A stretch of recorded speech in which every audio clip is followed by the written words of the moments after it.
Hello.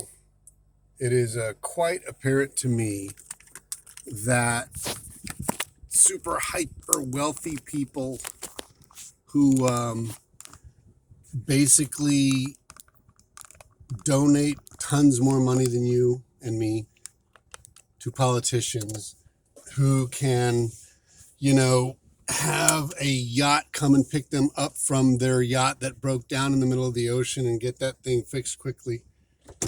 Um, I'm not exaggerating. I'm saying not everybody has this. It's not like there's this huge wealthy class or anything like that, like hyper wealthy class. But there is a small wealthy class, and that's kind of what the problem is. To be able to call yourself wealthy, I think you have to do comparative economics. You have to say, wait a minute, this person can buy so much stuff that it possibly drives inflation. Um, and you can consider them what like Chris Hedges calls the donor class. You can call them the aristocracy in a way. You can call them the oligarchy. They pay more in donations than you can ever imagine or dream of, even if you've had some really good dream drugs. So that I can't dream of the scale of spending they're capable of doing, which really dilutes our ability to say we have spending power. Now, I have a happy life. I go around, I drive, my car works. If it doesn't work, I take it to a place. If it breaks down, and they unbreak it, and all that stuff. I get all that stuff. And it's very convenient for me, in my opinion. Um,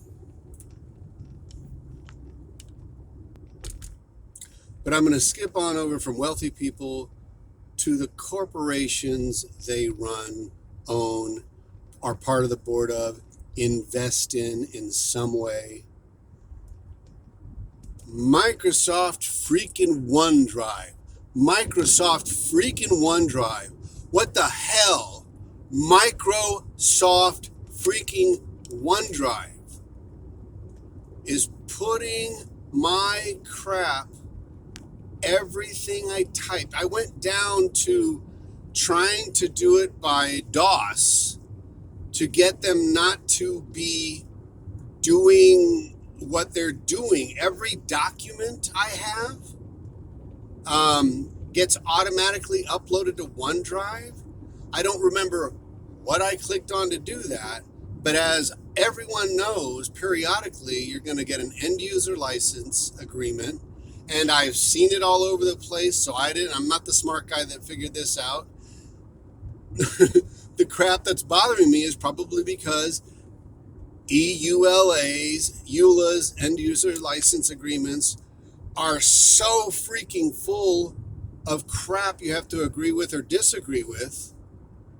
And the lettering is so tiny, and working people don't have that kind of time to read every huge contract.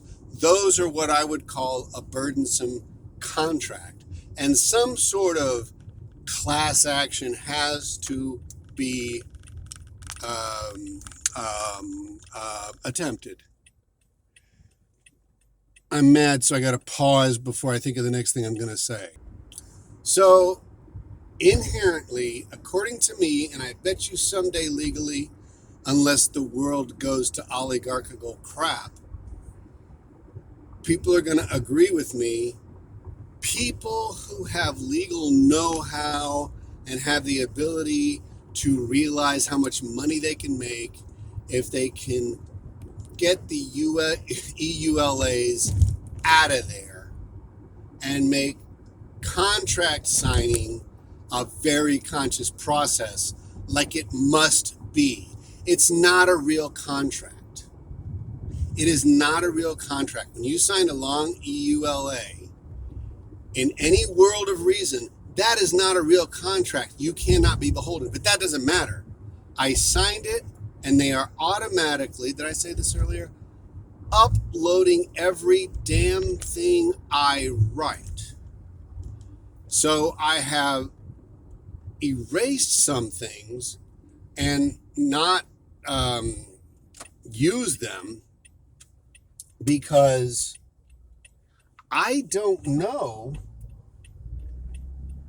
if in my professional work they're not uploading stuff without me knowing it that may have like a client's name on it. And if you have any kind of confidentiality or privacy or information privilege in your work, you'll want to worry about that because you don't want to have any kind of like privacy breach for people you care about. If you're a provider of medical health or other things. Because you have a heart and a conscience and all that stuff. So you don't want that to happen. So I believe there's an easy fix. I believe there's a couple of buttons I could have pushed.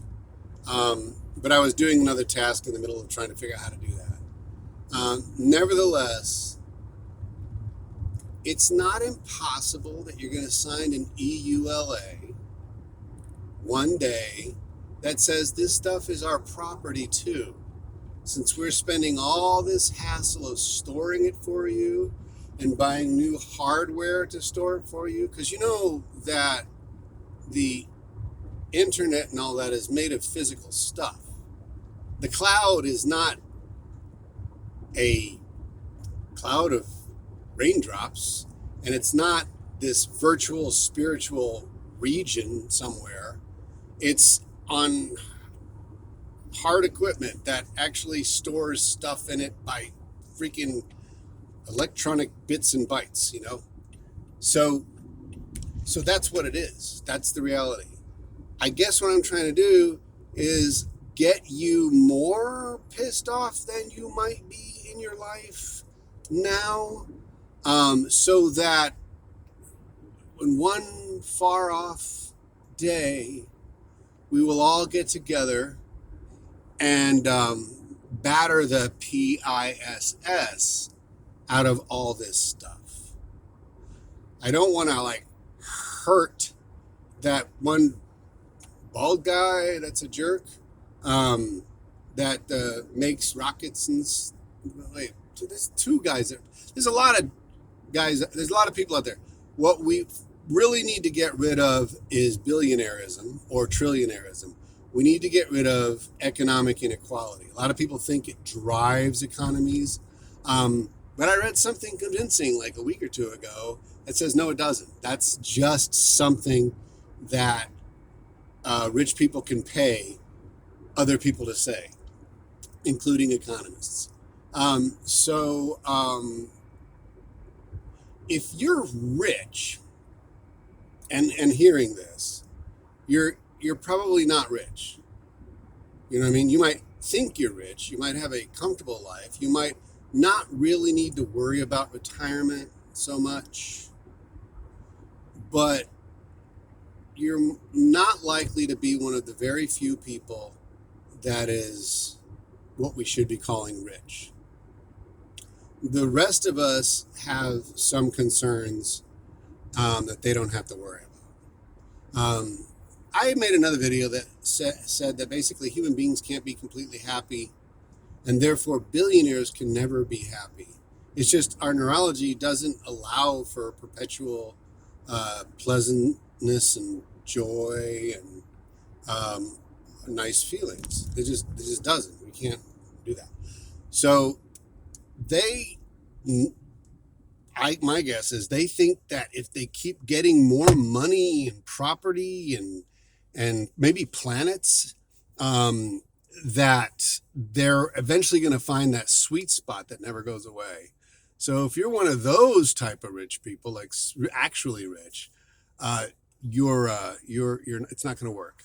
And if it maybe it will, maybe you will, maybe one day one of your descendants will be finally biologically turned into a robot that always feels good. But I don't think it's going to happen in your lifetime. And it just sounds like a crappy way to be. So I think I've overstepped what I'm talking about. And then there's another one. There's another place that likes to store my stuff. Oh, yeah, there's another thing, Adobe. There's this very similar issue with Adobe. Um, Except that they're making it, I think, where you can share your Adobe with fewer people.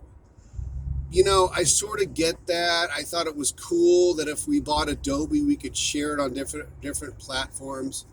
But the more we go to these kind of things, the more we're going to get to virtual storage and all that. And all I need it to be is affordable for a kid that lives in a rural or predominantly black area to always be able to own the damn things that they write in their computer, which I believe can be taken away if we're not paying attention.